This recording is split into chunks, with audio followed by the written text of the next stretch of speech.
There's been, I think, about 3 or 4 in the last 2 months where I haven't been able to get on a train.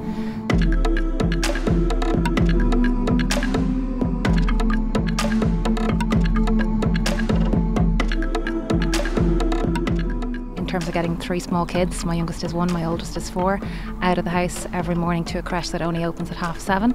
So, and I need to be in the IFSC in Dublin for 9 o'clock-ish. So trying to get a train and them out the door is very difficult. We get up around 6:15, 6:30, get them all dressed, get them out the door. We're in the car 7:20 to have them at the creche door at 7:30 so we can get back here to hopefully get one of the earlier trains. Now, if we do get down to the train station for, let's say, trying to get the express train, which is 7:37, so around 20 to 8 it kind of arrives every morning, we haven't a hope of getting parking at that time. Parking is gone at 7 a.m. So I think, they introduced the shore top zone to make prices cheaper from Naas and from Sallins and Naas into town, which is fantastic for us.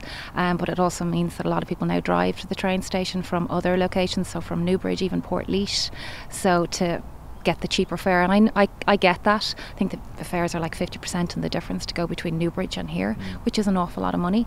And also there just isn't enough car parking spaces, which there never has been, but there's also been such an increase of the amount of houses that are being built here. So it's a commuter town. There's so many people commuting in and out to Dublin every day. The car parking facilities are just not adequate. So there's a number of trains kind of between 7 and 8. There are a couple after 8 as well. But you could arrive to get the 7:37, which is the express train. It comes from Galway and it's a great train because it goes directly, doesn't stop at any other stops from here into Euston. But you mightn't get on that train. If you don't get on that train, you're hoping to get, I think it's a 10 to 8 train. And what if you don't get on that? I think the next one is 8:20. It's 8:18. So, you're late for work then at that stage.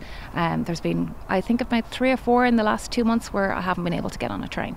You could arrive into the platform some mornings and it's just black with people. And then those people are still there when the next train moves off because we can't get on them.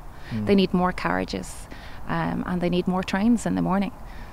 I suppose it absolutely does take its toll. I'm just lucky that I can work from home kind of 2 days a week to relieve that little bit of pressure. So I don't know if I could, we were living in the centre of Dublin. I don't think I would have raised my 3 kids there. So I'm quite happy that we live here. There's so much more space. The schools are lovely, the people are lovely. There's a lovely sense of community, which I know you get in Dublin too, but we just like it here. And we've our family close to us because my husband's family is just from around here. They all live in Sallins and Naas.